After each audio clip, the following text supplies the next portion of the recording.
It was a quiet night at the Deep Space Listening Post in New Mexico. The giant radio dishes slowly turned, scanning the stars for any signs of life. Most nights were uneventful, but this night would change everything. Sarah Chen, the lead scientist on duty, was sipping her third cup of coffee when a strange beeping caught her attention. She put down her mug and rolled her chair to the main console. Her eyes widened as she saw the readings. "Hey, Mike, come look at this," she called to her colleague. Mike Jones, a lanky man with thick glasses, hurried over. "What's up, Sarah?" "I think we've got something," she said, pointing at the screen. "It's not like anything I've seen before." The two scientists leaned in, studying the strange pattern of signals. It wasn't random noise, and it definitely wasn't from Earth. The signal was weak but clear, coming from a star system about 50 light-years away. "Should we call the boss?" Mike asked, his voice shaking with excitement. Sarah nodded. "Yeah, this is big. Really big." Within an hour, the small listening post was buzzing with activity. More scientists arrived, and soon, government officials started showing up too. Everyone wanted to see the mysterious signal. Dr. Alan Harper, the head of the Search for Extraterrestrial Intelligence (SETI) program, flew in from Washington, D.C. He spent hours analyzing the data with Sarah and her team. "It's definitely artificial," Dr. Harper announced to the room full of tired but excited people. "And it's not just a simple beacon. There's a message here." The team worked around the clock, trying to decode the alien message. They used powerful computers and complex algorithms, but progress was slow. Days turned into weeks, and the world started to take notice. News of the signal leaked to the press, and soon it was all anyone could talk about. Were aliens real? Were they trying to contact Earth? What did they want? Finally, after a month of hard work, the team had a breakthrough. They managed to decode part of the message, and what they found was shocking. Dr. Harper called an emergency press conference. Cameras flashed as he stepped up to the microphone, his face serious. "Ladies and gentlemen," he began, "we have partially decoded the alien message. It is not a greeting or a threat. It is a distress call." The room erupted in questions, but Dr. Harper held up his hand for silence. "The message comes from a fleet of alien ships," he continued. "They are stranded in a distant star system, facing a crisis that threatens their survival. They are asking for help." The world was stunned. Aliens were real, and they needed humanity's help. It seemed impossible. How could humans, who had barely left their own planet, help a spacefaring civilization? But as more of the message was decoded, the situation became clearer. The alien fleet was massive, carrying millions of individuals. They had been on a long journey to colonize a new world when disaster struck. Their engines failed, leaving them drifting in an unknown system with dwindling resources. The aliens had sent out distress calls in all directions, hoping that someone, anyone, would hear them and come to their aid. By sheer luck, Earth had picked up the signal. As the full scale of the alien crisis became clear, debates raged across the globe. Some people wanted to ignore the call for help, fearing it might be a trap. Others argued that humanity had a moral duty to assist. Scientists and engineers started discussing wild ideas. Could Earth build ships fast enough to reach the stranded aliens? Did humanity have the technology to help them? What risks would such a mission face? As part one of this incredible story came to a close, the world held its breath. Humanity stood at a crossroads. Their response to this cosmic cry for help would define them as a species. Would they rise to the challenge, or turn their backs on the unknown? The stage was set for the greatest adventure in human history. The decision that would shape the future of two civilizations was about to be made. The news of the alien distress call spread like wildfire. Within days, world leaders were scrambling to respond. The United Nations called for an emergency summit in New York City to discuss the situation. On a crisp autumn morning, limousines and diplomatic cars rolled up to the UN headquarters. Leaders from every corner of the globe filed into the Grand Assembly Hall. The air was thick with tension and excitement. UN Secretary General Maria Lopes took the podium. Her voice was steady as she addressed the packed room. "Ladies and gentlemen, we face a decision unlike any in human history," she began. "An alien civilization has asked for our help. How we respond will define our species for generations to come." The debate that followed was heated. Some leaders argued passionately for an immediate rescue mission. Others urged caution, warning of potential dangers. The President of the United States stood up. "We have the technology and the resources," she said. "It's our duty to help." But the Chinese premier disagreed. "This could be a trap," he warned. "We should protect Earth first." Hour after hour, arguments flew back and forth. Outside, crowds gathered in the streets. People held signs that read, "Save the aliens," and "Earth first." The whole world was watching and waiting. As the summit entered its second day, a surprise speaker took the floor. Dr. Emily Sato, a respected physicist, had a bold proposal. "We don't need to choose between helping the aliens and protecting Earth," she said. "We can do both. This is our chance to push human technology forward by decades, maybe even centuries." Dr. Sato laid out a plan. By working together and pooling resources, humanity could build a rescue fleet in record time. The project would create millions of jobs and drive innovation in every field from energy to medicine.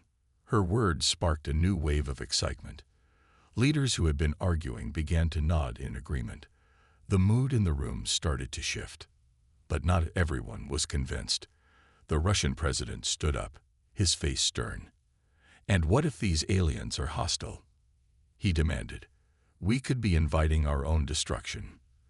The room fell silent. It was a fear many shared but few had voiced so bluntly. Then, from the back of the hall, a new voice spoke up. It was Stephen Hawking II, great-grandson of the famous physicist. He had wheeled himself to the front, his voice synthesizer clear in the quiet room. "Throughout history," he said, "great civilizations have been defined not by their fears, but by their courage. We have a chance to prove that humanity is a force for good in the universe. Yes, there are risks.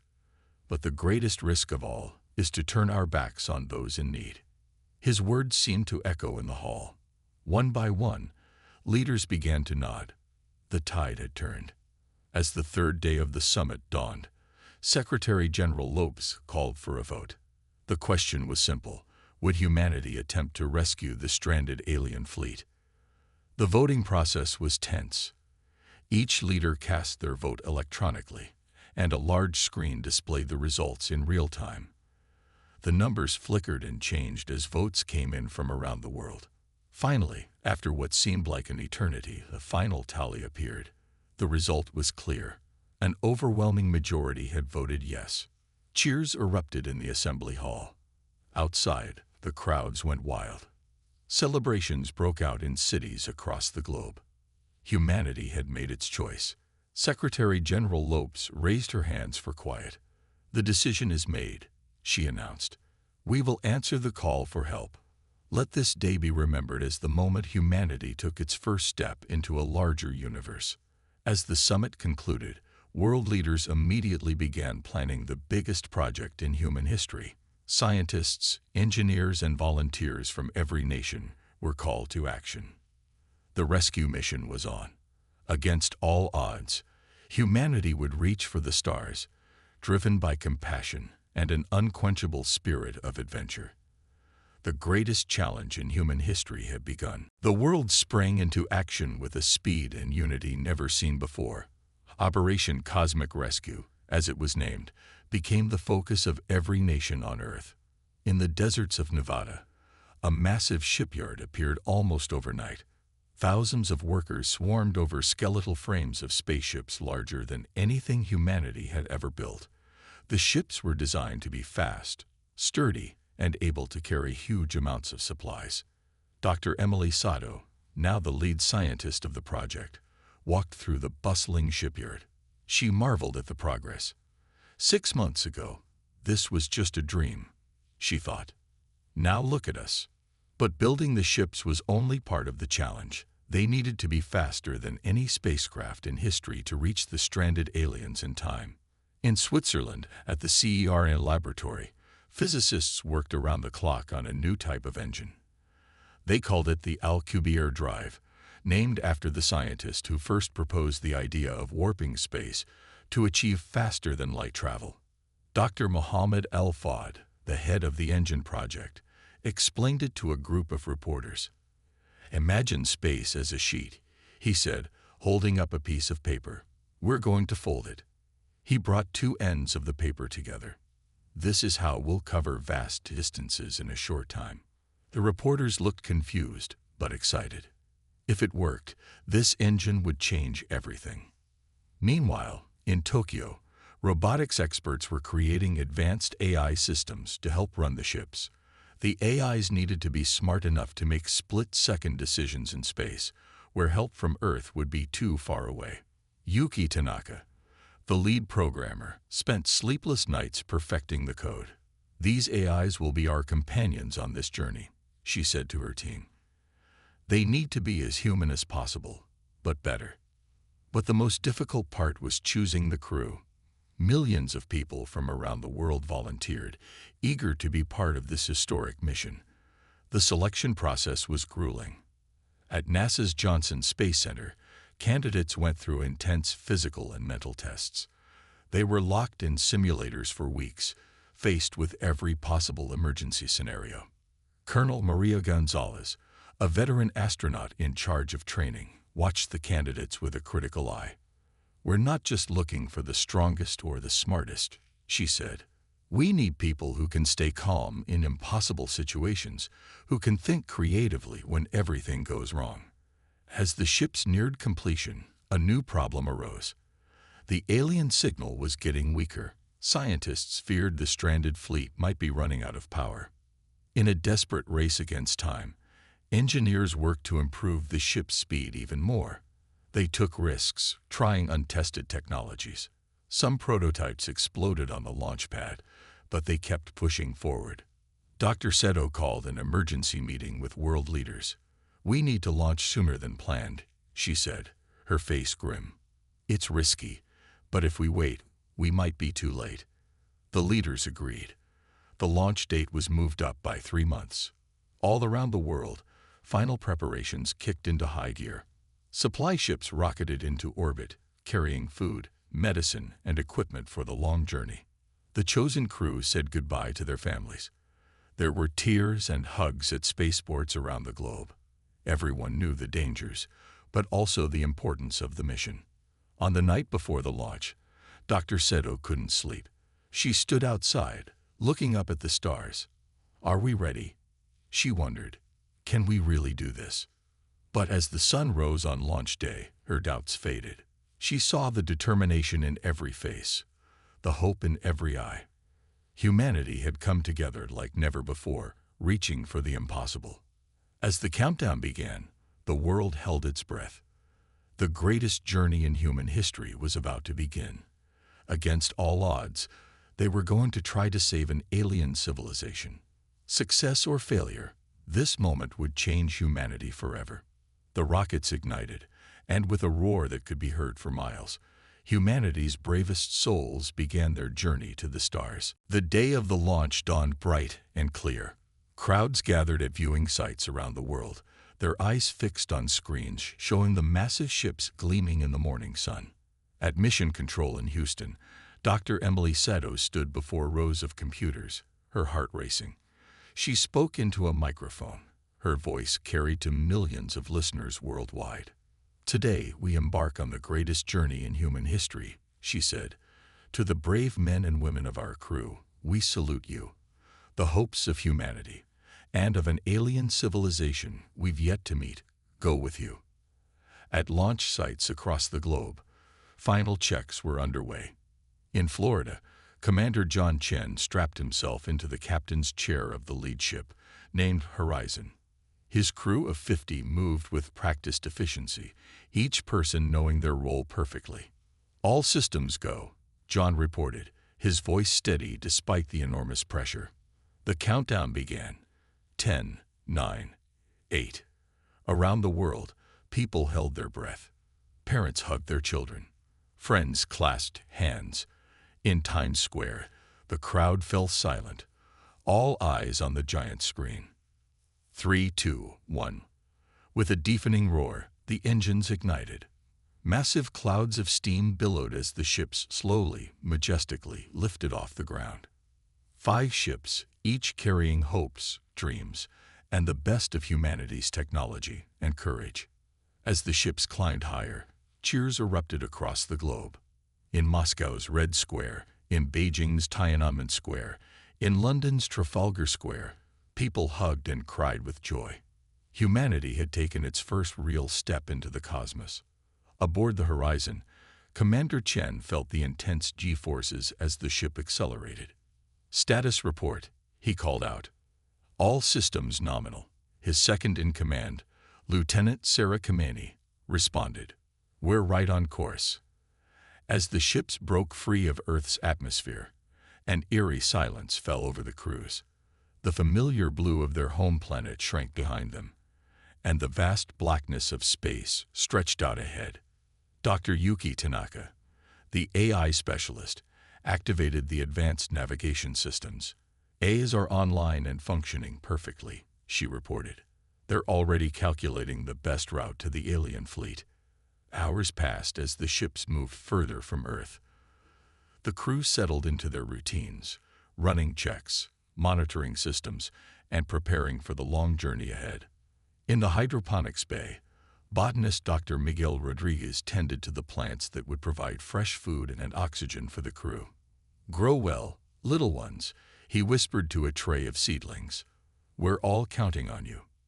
Meanwhile, in the medical bay, Dr. Aisha Patel reviewed the crew's health data. The effects of long-term space travel were still not fully understood, and she would need to watch everyone closely. As the first day in space came to a close, Commander Chen called the crew together for a meeting. They gathered in the ship's common area, floating in zero gravity. "We've made a good start," Chen said, looking at each crew member in turn. "But the real challenges lie ahead. We're going further than any humans have ever gone before. We'll face dangers we can't even imagine yet. But remember why we're here. An entire civilization is counting on us. We will not, let them down." The crew nodded solemnly. They knew the risks when they volunteered, but hearing it stated so plainly made it real. As the meeting ended, Lieutenant Kameni approached the commander. "Sir," she said quietly, "I've been thinking about the aliens. What if we're too late?"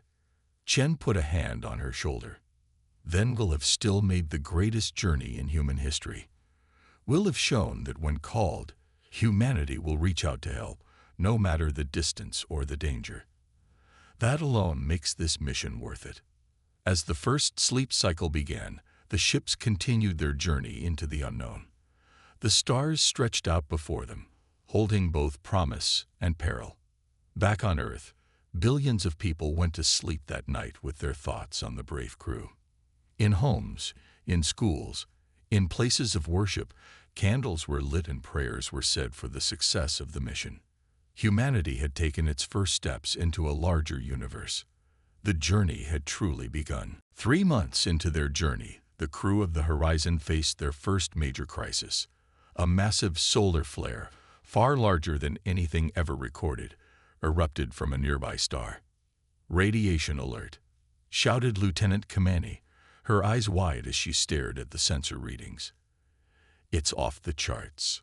Commander Chen's voice remained calm as he issued orders. "All hands, brace for impact. Dr. Patel, prepare the radiation protocols." The ship's AI, nicknamed Gaia, spoke in its serene voice, adjusting course to minimize exposure, activating emergency shields. The crew rushed to their stations. In the engine room, Chief Engineer Dmitry Volkov worked furiously to divert extra power to the shields. Sweat beaded on his forehead as he pushed the ship's systems to their limits. The radiation wave hit like a tsunami. The ship groaned and creaked under the assault. In the medical bay, Dr. Patel and her team scrambled to treat the first cases of radiation sickness. For 72 grueling hours, the crew fought to keep the ship intact and themselves alive. Sleep was a luxury no one could afford. They worked in shifts, each person pushing beyond exhaustion. When the danger finally passed, the toll became clear. 2 crew members had died, despite Dr. Patel's best efforts. The ship's hull was damaged, and many systems were on the verge of failure. In a somber ceremony, the bodies of their fallen comrades were committed to space. Commander Chen's voice broke as he spoke the traditional words. "We return them to the stars from which we all came." But there was no time for extended mourning. The ship needed repairs, and they were still millions of miles from their destination. Dr. Tanaka worked with Gaia to recalculate their route, accounting for their reduced speed and damaged systems. "We can still make it," she reported, "but our margin for error is gone. Any more delays could mean we arrive too late." In the hydroponics bay, Dr. Rodriguez discovered that the radiation had affected their plants. Half of their food supply was now useless. "We'll have to ration what's left," he said grimly, "and hope it's enough." The challenges weren't just physical. As the days wore on, the psychological strain began to show. Arguments broke out over small things. Some crew members reported difficulty sleeping, haunted by nightmares of the friends they'd lost. Dr. Emily Chung, a ship psychologist, worked overtime to keep the crew's morale up. She organized group activities, encouraged people to talk about their fears, and reminded everyone of the importance of their mission. "Remember," she told them in a group session, "millions of aliens are counting on us, and billions of humans back home believe in us. We can't let them down." Her words helped, but the stress remained. Everyone knew that one more disaster could end their mission and their lives. Then, 6 months into their journey, they encountered something no one had predicted. The ship's sensors detected a massive object directly in their path. It's a wormhole," Lieutenant Kameni said, her voice filled with awe. "A tear in the fabric of spacetime." The discovery sent shockwaves through the scientific community back on Earth. Such things had only been theoretical until now. Commander Chen called a meeting to discuss their options. "If we go through it, we could save months of travel time," he said. "But the risks are unknown. We could be destroyed instantly." The crew was divided. Some saw it as their only chance to reach the aliens in time. Others felt it was too dangerous. In the end, the decision fell to Chen. He stood silent for a long moment, weighing the lives of his crew against the millions they had set out to save. Finally, he spoke. "Prepare for wormhole insertion," he said firmly. "Sometimes, to achieve the impossible, we must attempt the unthinkable." As the horizon approached the swirling vortex of the wormhole, every person on board held their breath. They were about to go where no human had gone before, facing unknown dangers. But they went forward, driven by duty, by curiosity, and by the unquenchable human spirit of exploration. Whatever lay on the other side of the wormhole, they would face it together. The ship entered the wormhole, and in a flash of blinding light, disappeared from normal space. The greatest gamble in human history had begun. The horizon emerged from the wormhole with a violent shudder. Alarms blared throughout the ship as the crew struggled to regain control. "Status report," Commander Chen shouted over the noise. Lieutenant Kamani's fingers flew over her console. "We've made it through, sir, but this isn't where we expected to be." As the view screens cleared, the crew gasped. Before them lay not empty space, but a vast fleet of alien ships. They had emerged right in the middle of the stranded alien armada. "It's them," Dr. Sato whispered, her eyes wide with wonder. "We found them." The alien ships were enormous, easily dwarfing the horizon. Their design was unlike anything humans had ever seen, with sweeping curves and materials that seemed to shimmer and change color. Suddenly, a voice crackled over the ship's speakers. It was unlike any sound a human had ever made, a series of clicks and whistles that somehow conveyed meaning. Gaia, the ship's AI, immediately began to analyze the sounds. "I believe they're trying to communicate," it reported, attempting to decode and translate. For several tense minutes, the crew waited as Gaia worked. Finally, words in English came through the speakers. "Unknown vessel," the alien voice said, now translated. "You are not of our kind. Identify yourselves." Commander Chen took a deep breath and stepped forward. This was the moment they had prepared for, the reason they had traveled so far. "I am Commander John Chen of the Earth ship Horizon," he said clearly. "We have come in response to your distress call. We're here to help." There was a long pause. The crew held their breath, waiting for a response. When it came, the alien voice sounded surprised, almost shocked. You came to help us." "From where?" "From Earth," Chen replied. "A planet about 50 light years from here. We received your distress signal and launched a rescue mission." Another pause, longer this time. When the alien spoke again, its tone had changed. "You traveled across the stars. For us. A species you've never met." Dr. Seto stepped forward. "Yes," she said simply. "That's what we do. We help those in need, no matter who they are." The alien fleet suddenly came to life. Lights flickered on across the massive ships, and a soft hum filled space. "We had lost hope," the alien voice said, now filled with emotion. "Our engines failed. Our supplies were running low. We thought we would die here, alone in the vastness of space. And then you came." The next few hours were a flurry of activity. The Horizon docked with the alien flagship, and for the first time, humans and aliens stood face to face. The aliens were tall, with iridescent skin and large, expressive eyes. They moved with a fluid grace that seemed almost magical. Communication was challenging at first, but Gaia's translation abilities improved rapidly. The aliens explained their situation. A massive engine failure had left their entire civilization stranded. Dr. Volkov and his engineering team immediately set to work, examining the alien technology. "It's incredible," he muttered, his eyes gleaming with excitement. "We can fix this, but it'll take time." Meanwhile, Dr. Patel and her medical team tended to the aliens who had fallen ill during their long wait for rescue. The aliens were amazed by human medical knowledge, which in some areas surpassed their own. As the humans worked, the aliens watched with growing admiration. They were stunned by the humans' willingness to help, their resourcefulness, and their unwavering determination.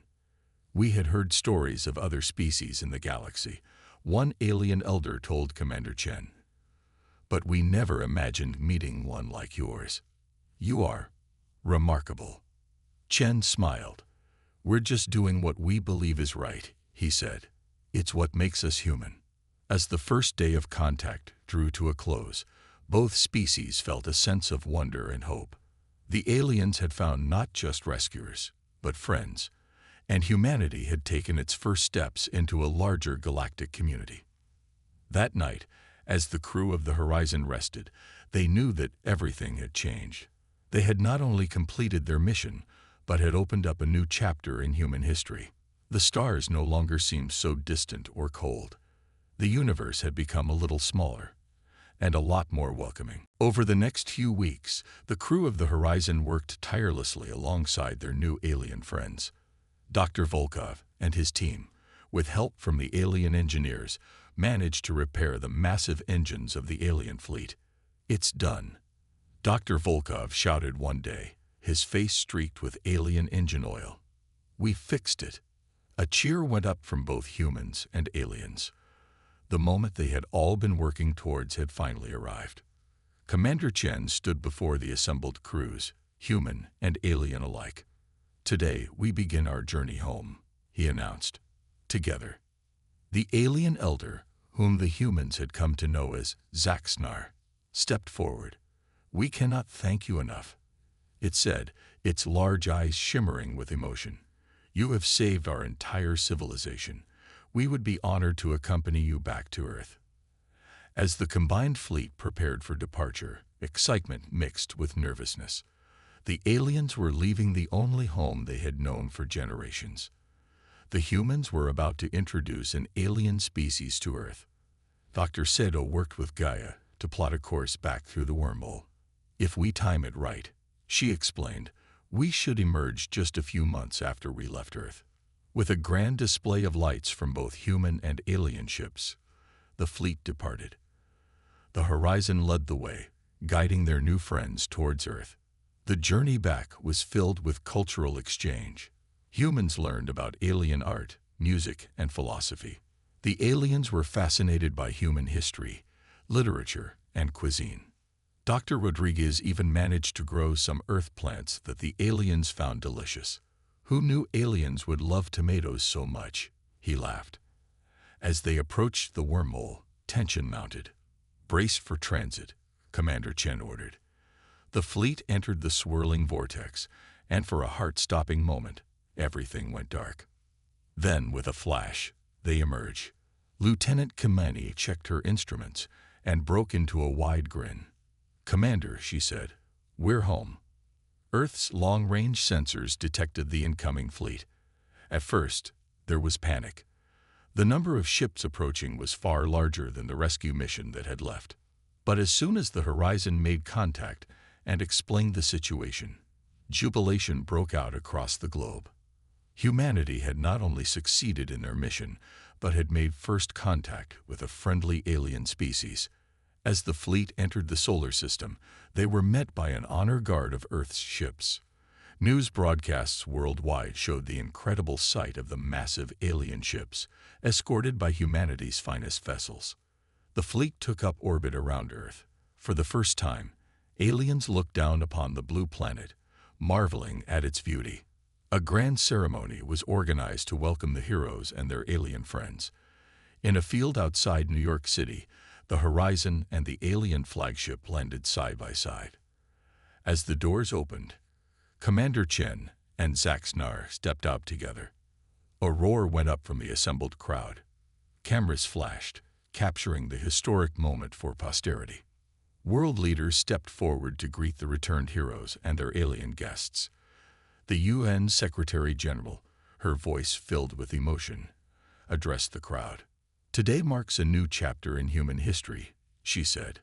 "We reached out into the cosmos to help others, and in doing so, we have found new friends. We have proven that compassion and courage know no boundaries, not even those of space and time." Zaxnar then spoke, its words translated for all to hear. "We came here as grateful refugees," it said, "but we hope to stay as friends, allies, and partners in exploring this vast universe we share."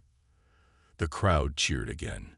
Humans and aliens mingled, shaking hands, or tentacles, exchanging greetings, and beginning friendships that would shape the future of both species. As the celebration continued, Commander Chen found a quiet moment to look up at the stars. They no longer seemed distant or cold.